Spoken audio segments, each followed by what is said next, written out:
ঝাড়গ্রামে আসছিলাম, আমার মনে আছে ঝাড়গ্রাম লোকসভার অন্তর্গত বান্দোয়ান বিধানসভায় আমি যেদিনকে রাত্রিবেলা বান্দোয়ান ঢুকছিলাম, মুষলধারে বৃষ্টি হচ্ছে। দুজন আদিবাসী ভাই রাস্তায় দাঁড়িয়ে তার গরিব মাকে নিয়ে বৃষ্টির মধ্যে ভিজে ভিজে ছাতা নিয়ে দাঁড়িয়েছিল। আর এমন জোরে বৃষ্টি পড়ছে যে ছাতা প্রায় উড়ে যায়। তখন রাত 10টা বাজে। আমি জিজ্ঞেস করলাম, এই বৃষ্টিতে আপনারা ভিজছেন কেন? শরীর খারাপ হবে। বলছে 100 দিনের টাকা পাইনি দাদা, একটু ব্যবস্থা করে দিন। আমি বললাম, লোকসভায় ভোট কাকে দিয়েছিলেন? বলছে ভুল হয়ে গেছে, মোদিকে দিয়েছিলাম আর বিজেপিকে দিয়েছিলাম। আমি বললাম বিজেপিকে ধরুন। বলছে দাদা 2019-এর পর আর চোখে দেখতে পাইনি, কাকে ধরবো? ভুল হয়ে গেছে, বিজেপিকে ভোট দেওয়া আর খাল কেটে কুমির আনা এক।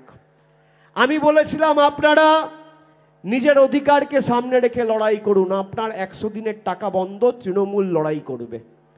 আমি নবজোয়ারে বলেছিলাম, আমি মানুষকে প্রত্যেক জায়গায় বাংলার বিভিন্ন প্রান্তে সভা সমিতি করে বলেছিলাম যে গণতন্ত্রের শেষ কথা মানুষ বলে, আপনি আপনার অধিকারকে সামনে রেখে লড়াই করুন, কারোর ক্ষমতা নেই আপনাকে আপনার অধিকার থেকে বঞ্চিত করবে। আমি মানুষকে বলেছিলাম 2019 সালে আপনারা আপনাদের অধিকারকে সামনে রেখে ভোট দেননি, সেই কারণে গরিব মানুষের বাড়ির টাকা বন্ধ। আর দেশের রাজধানীতে দিল্লিতে 20,000 কোটি টাকা খরচা করে প্রধানমন্ত্রীর বাসভবন তৈরি হচ্ছে। মানুষকে বলেছিলাম আপনারা 100 দিনের টাকা আর লক্ষ্মীর ভাণ্ডারকে সামনে রেখে ভোট দিন। আজকে 1 বছর পরে বলুন, এই ঝাড়গ্রাম জেলায় 2 বছর 3 বছর ধরে যাদের 100 দিনের টাকা বন্ধ ছিল ফেব্রুয়ারি মাসে পেয়েছেন কিনা? বলুন লক্ষ্মীর ভাণ্ডার পাচ্ছেন কিনা? হাত তুলে বলতে হবে, জোর গলায় বলতে হবে। ঝাড়গ্রামের গর্জন কি দিল্লির বহিরাগত বিরোধীদের বোঝাতে হবে।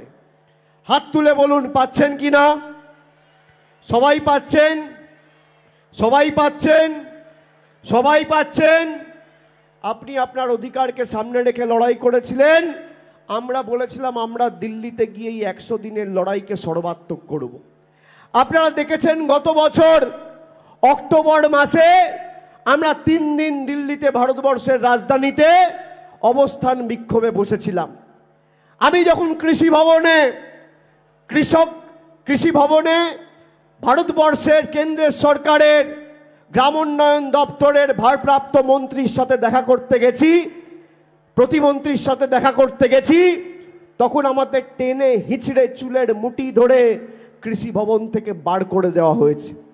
আমার ডান দিকে ছিল আপনাদের প্রতিনিধি বীরবাহা হাঁসদা, আর বাঁ দিকে ছিল মহুয়া মৈত্র আর দোলা সেন।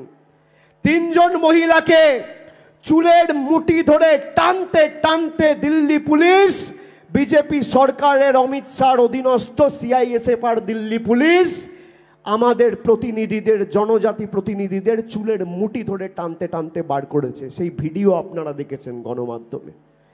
আমাদের দোষ কি ছিল? আমরা মানুষের অধিকার চাইতে গেছি। সেদিনকে শপথ নিয়েছিলাম যে এদের কাছে আর মাথা নত করব না। মানুষের জন্য দরকার হলে রাজ্য সরকার নিজের কোষাগার থেকে গরিব মানুষের উপর 10 পয়সা বাড়তি বোঝা না চাপিয়ে মানুষকে পরিত্রাণ দেবে, প্রতিকার দেবে, সমাধান করবে। কিন্তু দিল্লির বহিরাগতদের কাছে মাথা নত করব না, বশ্যতা স্বীকার করব না। ফেব্রুয়ারি মাসে মমতা বন্দ্যোপাধ্যায় কলকাতা থেকে ঘোষণা করলেন যে 100 দিনের টাকা কেন্দ্র সরকার না দিলে আমাদের রাজ্য সরকার দেবে। এই ঝাড়গ্রাম জেলার যে 4টে বিধানসভা, এক একটা বিধানসভায় 30,000 35,000 করে গরিব মানুষ রয়েছে যাদের 100 দিনের টাকা বিজেপি সরকার বন্ধ করে রেখেছিল। আমাদের সরকার ফেব্রুয়ারি মাসে ডাইরেক্ট ব্যাংক ট্রান্সফার করে আপনাদের টাকা পৌঁছে দিয়েছে। মায়েরা যারা লক্ষ্মীর ভাণ্ডার পাচ্ছেন, আপনারা চান লক্ষ্মীর ভাণ্ডার বন্ধ হোক? হাত তুলে বলুন তো, চান? হ্যাঁ কি না? চান? হ্যাঁ কি না?